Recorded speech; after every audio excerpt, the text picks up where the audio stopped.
888.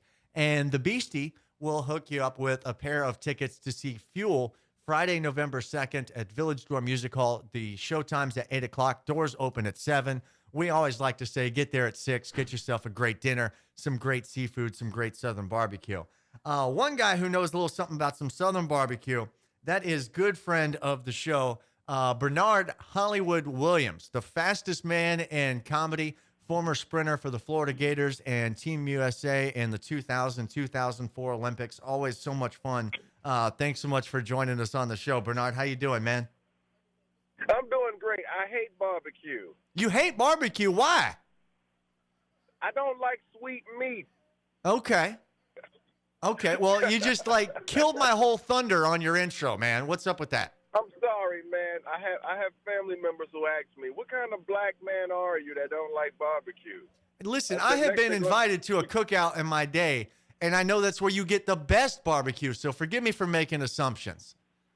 No, that's okay. That's all right. I understand. And you know what? I'll admit it and apologize if I was guilty of making any kind of racial stereotype, and I'll admit that because it kind of gives us a segue into the first topic that I wanted to talk to you about. And that's okay, but that's just wrong because I also love the police as well. So there we go.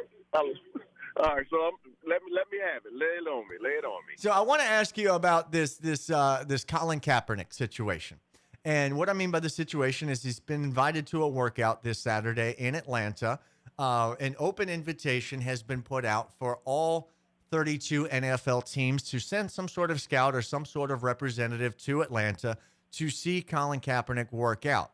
Now, the weird thing about this to me, Bernard, is there's a couple of weird things. First off is that Kaepernick and his agents and representatives, they didn't necessarily ask for this. They didn't go to the NFL and say, hey, can we schedule a workout and can you pass the word around? They called him up on Tuesday and said, hey, would you like to show up in Atlanta on Saturday on 5 days notice and go ahead and work out for the teams? And then they send a memo out to the teams, basically fax all 32 teams and say, fax is still a thing apparently. They send a fax to all 32 teams to say, hey, if you'd like to come see Colin Kaepernick work out, send a representative to Atlanta on Saturday. So essentially you're giving the teams 5 days notice for this as well. And these teams have to play games this weekend. Half the teams are going to be on road games. So is it weird that they do this on a Saturday instead of, say, a Tuesday? Well, it doesn't matter the day. The fact is he has an opportunity.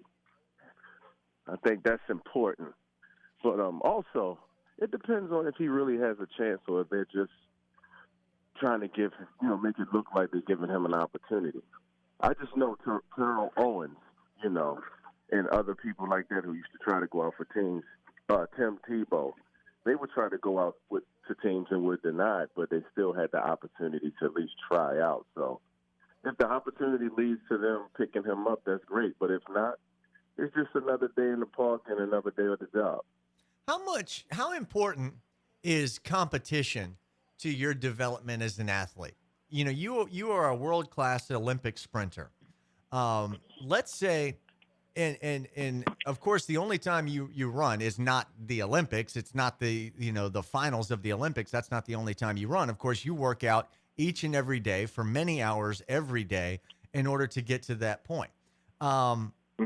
But let's say you were to go to the Olympics, and I realize this is kind of a bad example because they use the Olympics every 4 years anyway. But let's say you go to a world-class event and you run in that event and you work yourself to that point where you win.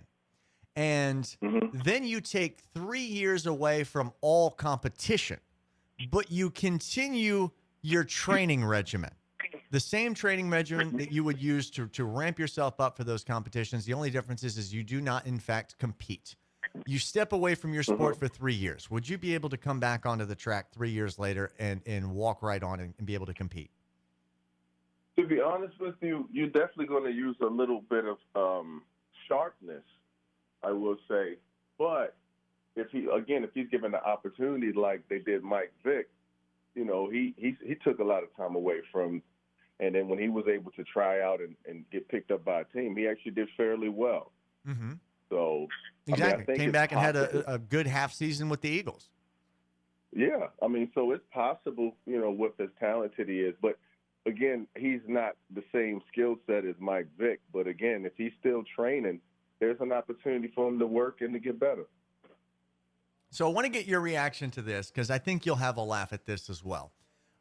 There's a new football league that is starting up, and not the XFL. This is not the AAF or even the LFL, if you happen to know what that is. But there's a new football league. This is going to be called the FCFL. This is the fan-controlled football league. So, Bernard, do you play video games? Do you play any Madden at home? I used to. I stopped to. playing a long time ago. I'm with you. I do the show with a what we call a menial. That's our word for millennial around here. Who's a big fan of Madden still. What? But you talking about me? But I gave it up a while ago as well. But you know how this works is they bring up the playbook and you select your play. Well, this is going to be a football league based on of 8 teams where you pick your favorite team and you open up a playbook and you actually get to vote on which play you want your offense to run. And majority rules, they tally up all the votes. They send the signal down to the sideline. Here you go, guys. This is the play you're going to go run. This is the fan-controlled football league. Now, there's 8 teams. There's some interesting owners of these teams. Marshawn Lynch is going to own a team. Mike Tyson is going to own a team. Bobby Bones from the Bobby Bones Show is going to own a team. Chad Johnson, Ocho Cinco is going to own a team. And $1 million is going to go to the winner of the fan-controlled football league. What do you think of this? I think it's great in reference to ownership, but also giving some other people an opportunity to work. Mm-hmm. Just more jobs in football. Yeah, give other people a chance to work and employ others, but also it gives the fans a chance to feel like they're actually a part of what's going on, because fans are the ones who contribute for the sales of food, jerseys, ticket sales, and even watching the views on television. So it actually gives the fans more of an opportunity to be involved in what they invested in. Mm-hmm. I can see that. The only difference I get is it's like if for me to feel like I've got this experience, I need it to be just me. I can't have the rest of you guys messing up my team. Let just me pick it. And maybe that's a way to go is you just pick one fan at random and he gets to pick the play, that play. And then you pick a different fan for the next play. He gets to pick the next play. And you kind of just when you wait for your turn to come around. I could see that. But with majority rules, I'm not sure that the play you pick is the play that I want. You know what I mean? Yeah, well, that's why they got to have like a little virtual meeting to figure out which play works. Like they get all of them together within there, and then they see which plan works for which fan. And if that plan don't work, maybe their plan for the next play will work, because there's a lot of plays in a football game. I like it. Bernard, stay with us. We'll be right back on the other side of the break with some of your comedy. Okay.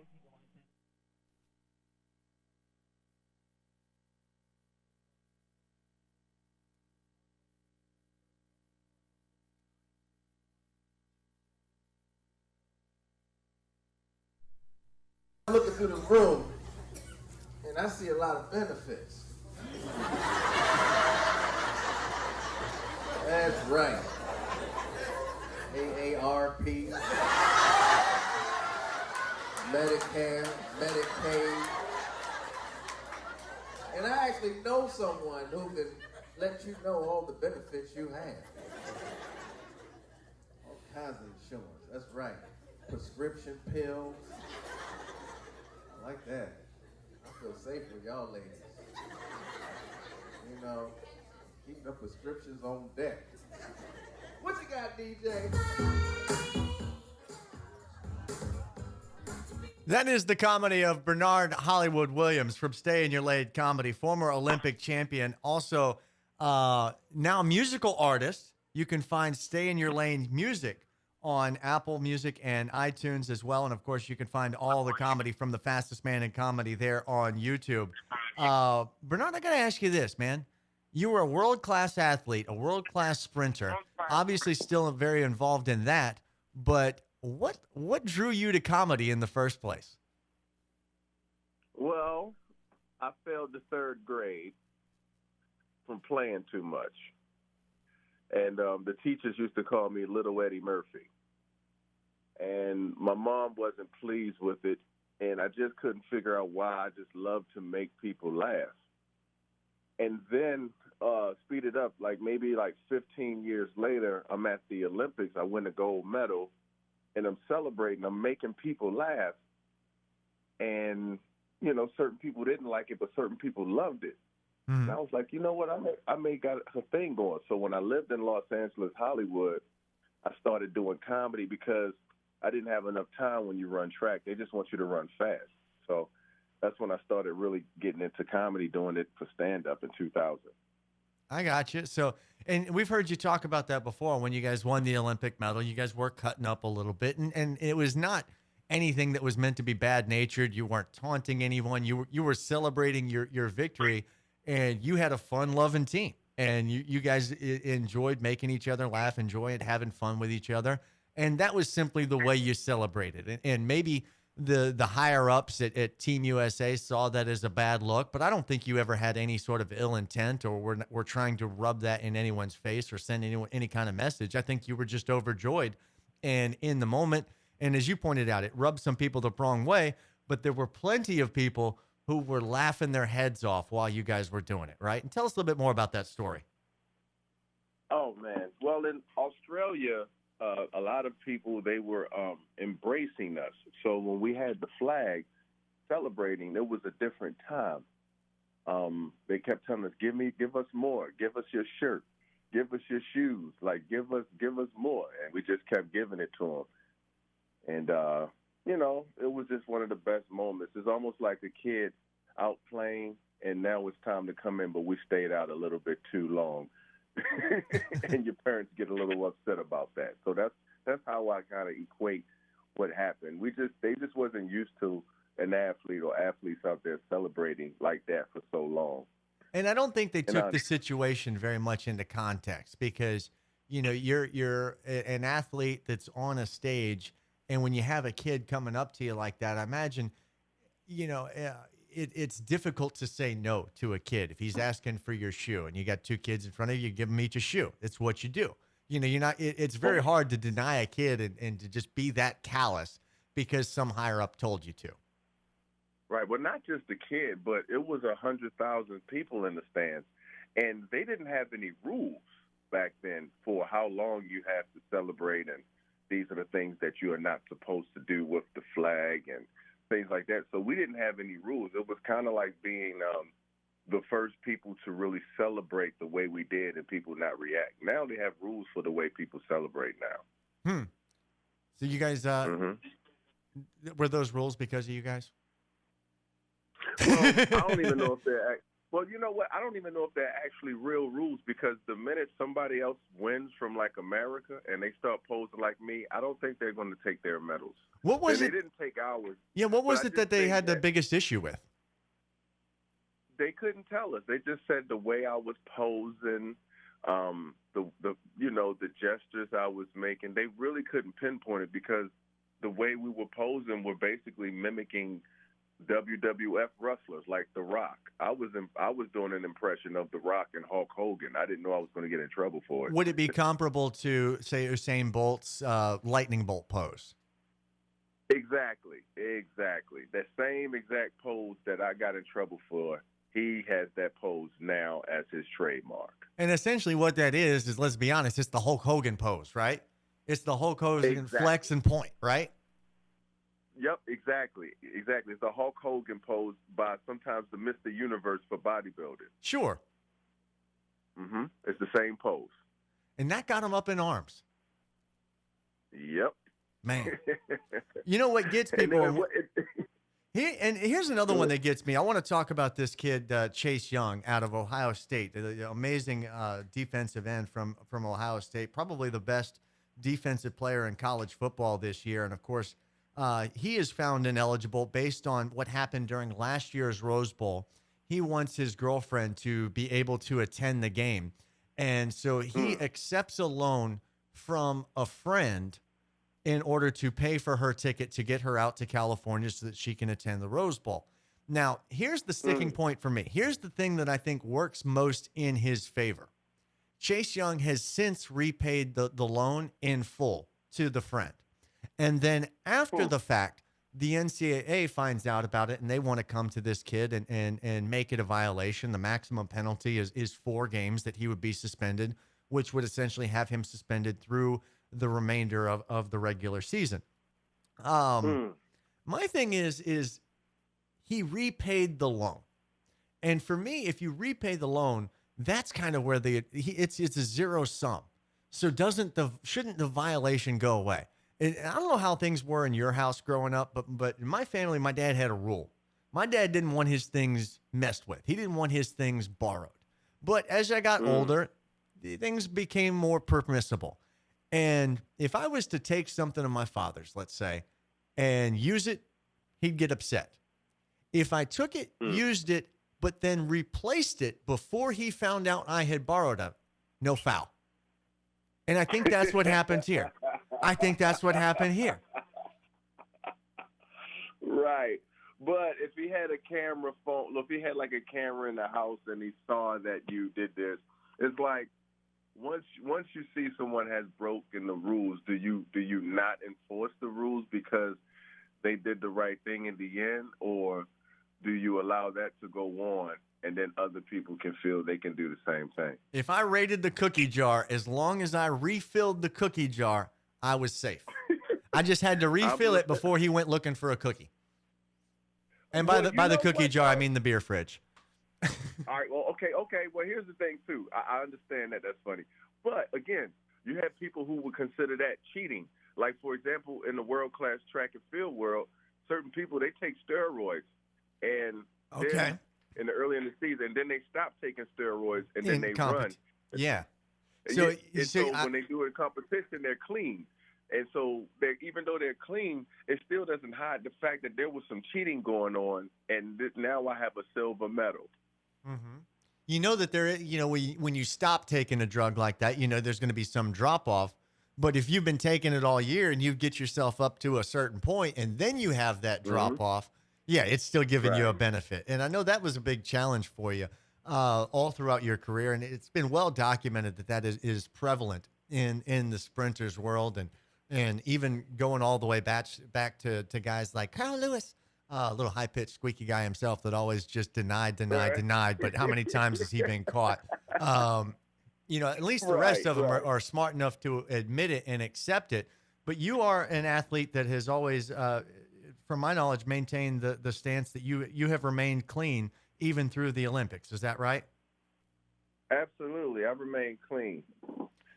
Even through the Olympics. Were there ever any coaches that kind of pushed you to try to do steroids that say this is what you're going to need to do to be able to compete at the world level, or tried to talk you into it? Or were your coaches better about trying to protect you from it? No, I've had great coaches who protected me from that, but I've also had coaches who tried to put me on it and tried to put pills in my hand, like literally. Tried to and said, hey, man, all you need is this and you can break the world record. And I wouldn't do it. And I was considered somebody who was a problem because I didn't do what most people did. Now, I can tell you, I did test positive for marijuana, but that's not an enhancement. The only thing it enhanced was my appetite. Mm-hmm. That ain't going to speed you up. Trust me. You got the munchies. Right. Yeah, so if anything, that was a dehancer, but I've never messed with that steroids or anything like that. Well, Bernard, thanks so much for being a part of the show. We always love it when you call in. Hopefully you can check in with us again a little bit later in the week.